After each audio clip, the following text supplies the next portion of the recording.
Bien chicos, muy buenos días, muy buenas tardes, espero se encuentren muy bien juntos a su familia, sin ninguna novedad. Esta semana seguimos, ¿cierto?, revisando la unidad número 3, ¿cierto?, interacciones en el ecosistema. Esta semana corresponde, ¿cierto?, la función de los organismos en el ecosistema, es decir, vamos a ir clasificando a los diferentes organismos que habitan, ¿cierto?, en el ecosistema y cómo estos pueden intervenir o participar, ¿cierto?, dependiendo de su función. Primero que todo vamos a comenzar con una pregunta para poder entender bien de lo que vamos a conversar en este ratito. Cuando tenemos energía, ¿cierto?, nos sentimos fuertes, ¿cierto?, capaces de poder hacer lo que sea, capaces de, ¿cierto?, de trabajar, ¿cierto?, en múltiples cosas a la vez, ¿cierto?, ser bastante eficiente y, ¿cierto?, también nos sentimos capaces, en este caso, ¿cierto?, de jugar mucho, ¿cierto? Bien. ¿Cómo es que podemos hacer eso? Y eso es lo que vamos a analizar hoy día.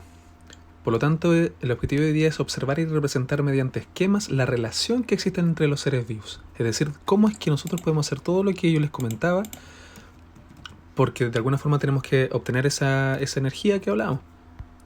¿Ya? Bien.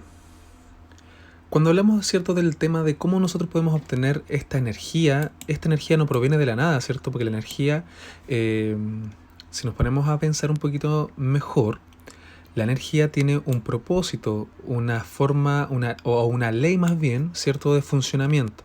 Esta ley de funcionamiento se rige, ¿cierto?, por las leyes de la termodinámica.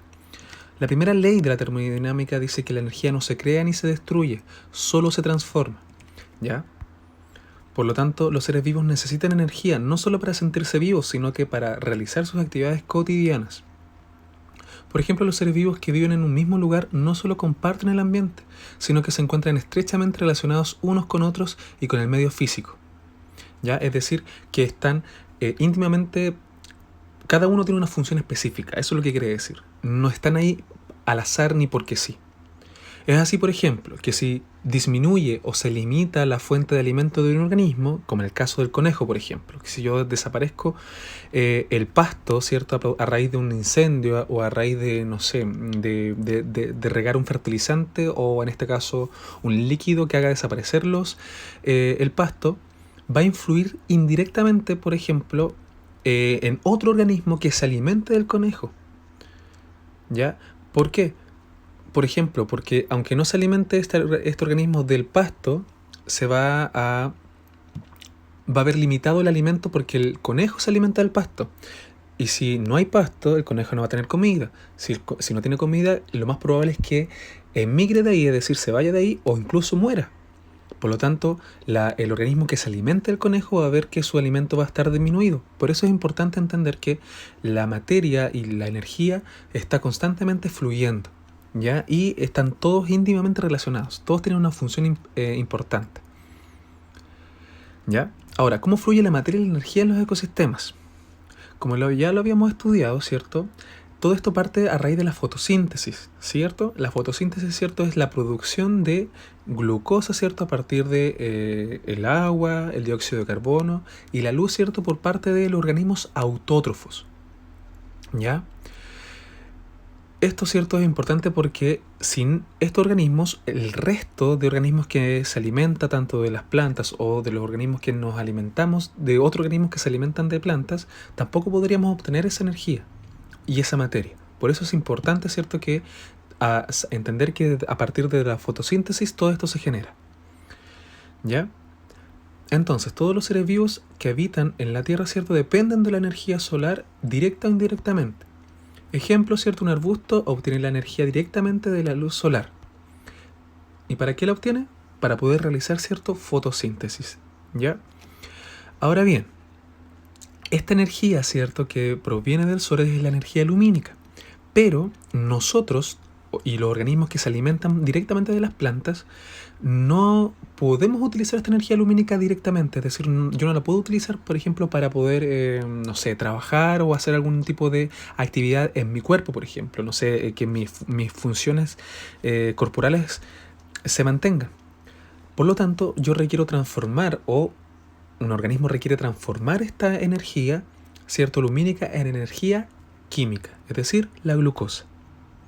Ya, esta energía puede ser usada por los mismos autótrofos, ¿cierto?, por los organismos que producen esta energía para sus funciones vitales y además por los organismos heterótrofos, ya, como nosotros.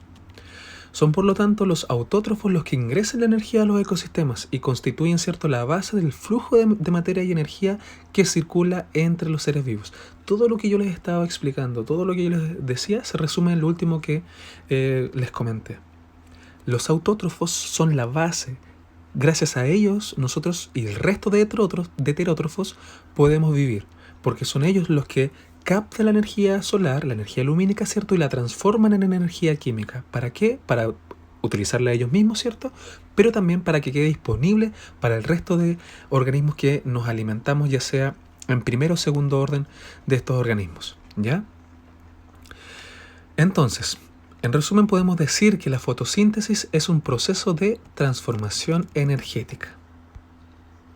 Bien, yo les comentaba entonces de los organismos autótrofos y heterótrofos, ¿cierto? Los autótrofos son sumamente importantes porque son ellos los que captan la energía, ¿cierto?, y la ponen a disposición para que el resto de organismos podamos obtenerla.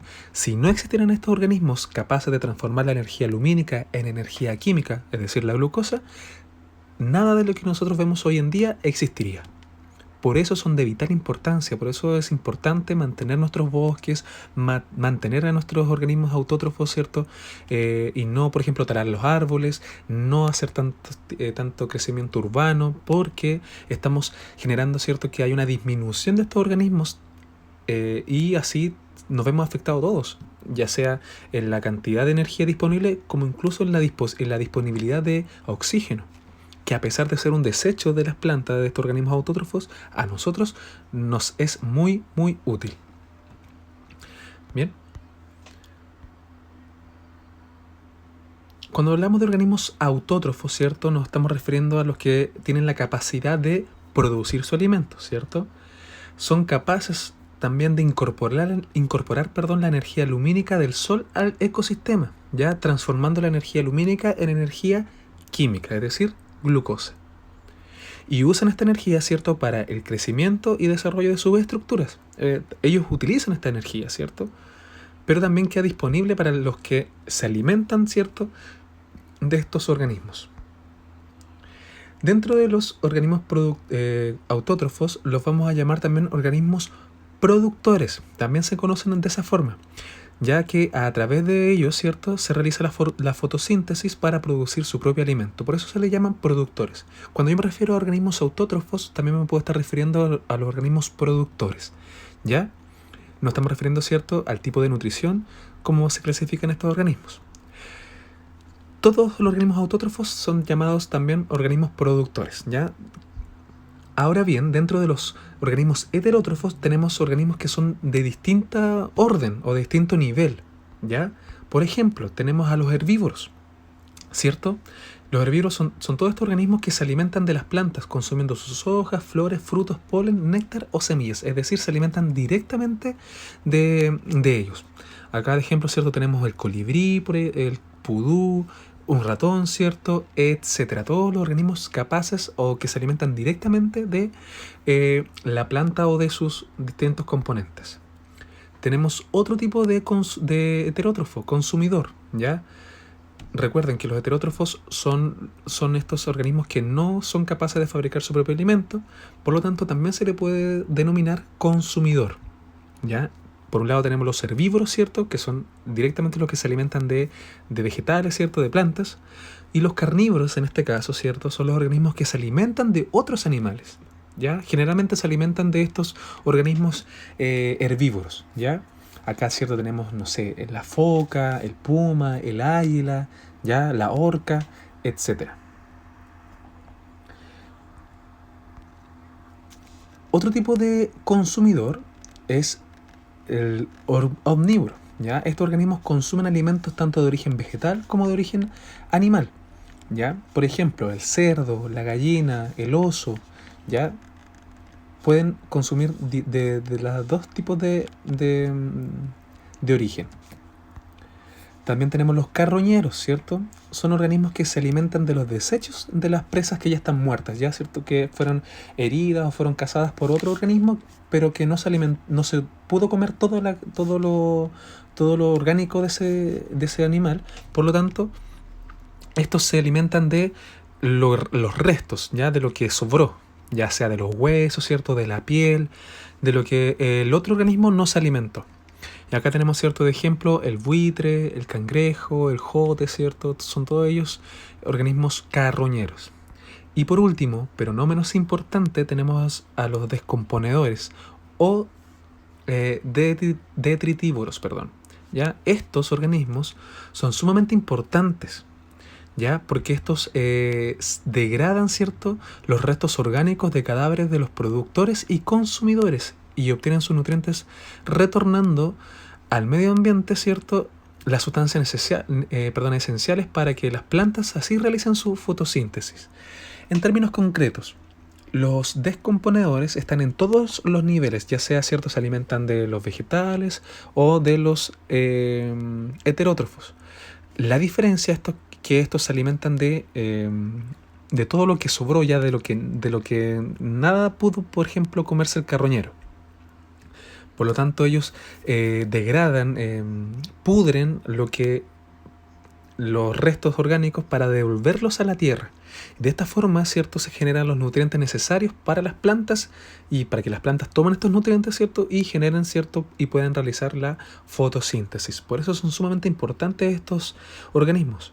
Dentro de los descomponedores encontramos a los hongos y las bacterias. Ya ellos son ejemplos de descomponedores. Y también quiero nombrarles los parásitos. Esto no está en su texto, pero es importante hablarlo porque los parásitos son organismos que viven dentro o sobre un organismo del cual se alimentan. ¿Ya? Por ejemplo, tenemos la tenia, que es esta lombriz, ¿cierto?, que se alimenta o que está, viviendo dentro del tracto digestivo de un animal o de un humano, alimentándose de lo que del humano se alimenta.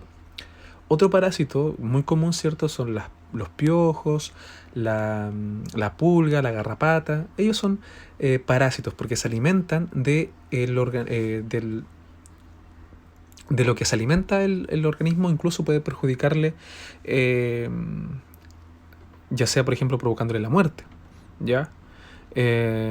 Y porque básicamente utiliza a este cuerpo, a este ser, como un huésped, ¿ya?, para poder habitar sobre él. Bien, entonces, para resumir lo que le estaba comentando, tenemos organismos que son autótrofos y organismos que son heterótrofos, ¿cierto? Los organismos autótrofos también son conocidos como productores porque son capaces, ¿cierto?, de fabricar su propio alimento. Y los heterótrofos son, ¿cierto?, también conocidos como consumidores porque, a diferencia de los autótrofos, no son capaces de producir su propio alimento, ¿ya? Y dentro de los consumidores, ¿cierto?, hablamos que hay distintos tipos de consumidores, ¿ya? Están los herbívoros, los carnívoros, los omnívoros, los carroñeros, los descomponedores y los parásitos, ¿ya? ¿Y esto por qué? Porque no todos los consumidores se alimentan del mismo tipo de organismo, ¿ya? Porque tiene que ver también mucho del tipo de alimento del cual consumen, ¿cierto? Y así podemos clasificarlo en los diferentes grupos que les comenté en este video, ¿ya? Bien. Espero que les haya quedado claro. Cualquier duda o consulta me la hacen llegar al correo, por favor. Que estén muy bien.